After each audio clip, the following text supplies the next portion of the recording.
Assessment sa isinagawang rally kahapon at ang monitoring ng kapulisan sa mga illegal fireworks na ibinebenta online, ating tatalakayin kasama si Police Brigadier General Randolph Tuanyo, Public Information Office Chief at tagapagsalita ng Philippine National Police. General Tuanyo, magandang tanghali po.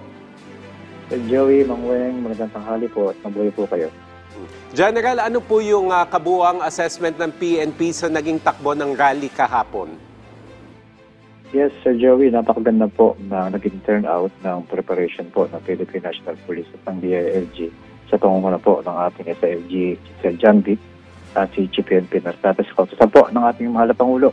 Naging super peaceful po, Sir Joey, ang naging turnout ng December 30 po na Trillion March rally po. Sir, gaano naman karami ang puwersa ng pulis na inyong ipinakalat para sa seguridad ng rally? At paano ninyo sila dineploy sa iba't ibang critical areas? Sa kabuuan, nagtalaga po tayo ng 17,000 plus na PNP personnel, Ma'am Weng. At ito po ay kumatawan sa iba-iba pong lugar dito po sa Metro Manila, lalo na po sa People Power Monument, sa Luneta at sa Mendiola, Ma'am Weng. Sir, may ilang grupo po na pinigilan pong magsagawa ng kanilang pagtitipon sa Luneta at pinayagan di umano na magsagawa ng kanilang kilos protesta sa loob lamang ng 15 minuto. Ano po yung naging dahilan nito?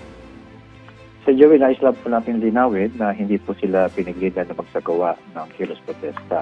Sila po ay nagsagawa ng kilos protesta sa Luneta, ngunit sila po ay walang permit. Sa kabila ng Sir Joey na wala po silang permit, hinayaan po sila ng NCRPO na magpahayag ng kanilang damdamin. Ngunit ito po ay tumagal lamang po ng isang oras sapagkat alam naman po natin, ito naman po ay unfair para sa mga grupo pagsumikap po ng mga pag-secure ng permit. General, bukod po sa mga nabanggit, may mga na-monitor po ba ang PNP na mga grupo o individual na nagtangkang magpasimuno ng kaguluhan sa rally? Wala naman po na na-monitor ang PNP kaugnay po na nasa likatan naman po. General, meron po bang nahuli o may na-issuehan po ba ng citation kahapon na may kaugnayan, sabihin natin, sa traffic obstruction, vandalism o yung iba pang mga paglabag po? Meron pong nahulihan ng mga nakuhanan po ng lisensya na issue ng ticket. Ito po sa may corner po ng Loyola sa may Recto. Ito po yung mga pampasaherong jeep na out of line at yung mga van po na nakaharang. At sa may liwasang Bonifacio naman po, meron pong 2 bus po doon na natikitan po dahil po sa paglabad sa traffic.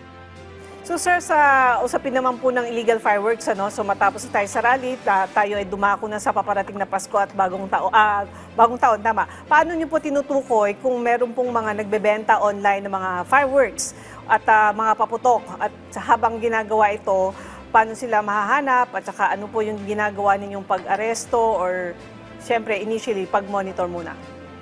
Opo, Ma'am Weng, meron po tayong nakatutok na primary unit po, yung Anti-Cyber Crime Group. Meron po sila pinatawag na 24/7 na cyber patrolling kung saan minomonitor po nila yung mga online selling po ng mga paputok. Kanina umaga, Ma'am Weng, mabanggit ko lamang po sa aming press briefing, nabanggit din po yung advisory ng ating director ng NCG na iwasan po ng ating mga kababayan kung maaari na bumili online sapagkat yung quality o kalidad po ng kanilang mga binibili, bagamat convenient, ay maaaring hindi po pasado sa standard.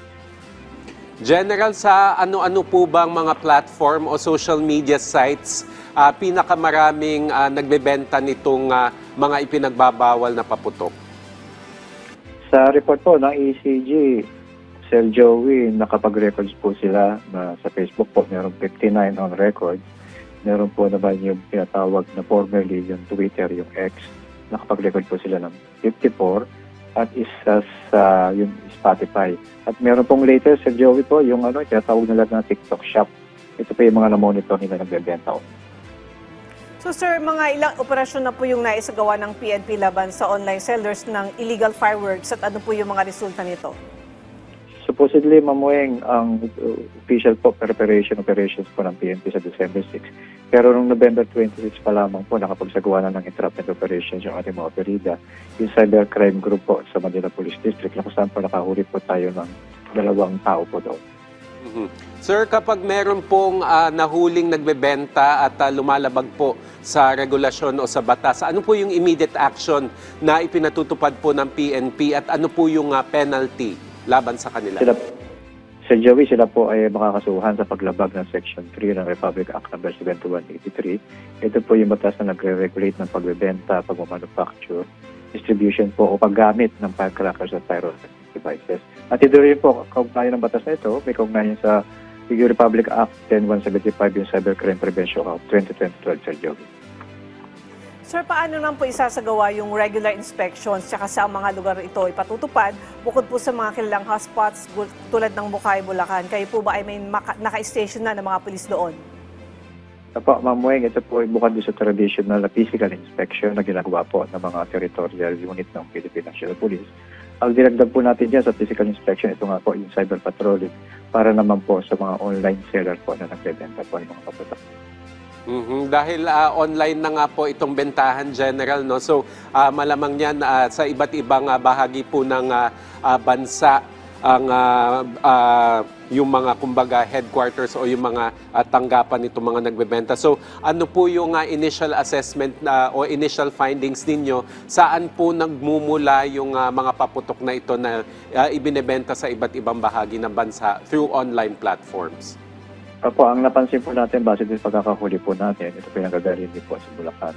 Ang pahayag nga po ng Philippine National Police, bagamat Sir Joey, na napaka-convenient ng pagbili online. Pero yung kalidad naman po na kanilang binibili, ay di tayo nakakasiguro doon. Sapagkat ito yung maaaring overload o underload po yung mga pulmura na ginagamit. Kaya ito po ay usapin po ng safety at security rin po ng kanilang mga pamilya kung sakasakaling sila ay makikilahok sa pagbili ng online po. So sir, dahil online na po ang karamihan sa mga transaksyon ngayon, imbes na pumila, matraffic, di ba? Ano na lang po yung paalala ninyo para doon sa mga mahilig bumili online tungkol sa panganib at saka legal na pananagutan sa paggamit ng illegal na paputok? Kapo, Ma'am Weng, nais po natin banggitin na all authorized sellers lang po ang dapat po nagbebenta ng tinatawag po natin ng mga pyrotechnics. Bagamat hindi po natin maiwasan na pagbili ng online sapagkat sinabi ko nga po, ito ay napaka-conveniente, pero ito naman po ay delikado at illegal. Let's not compromise our safety and the safety of our family as well, ma'am.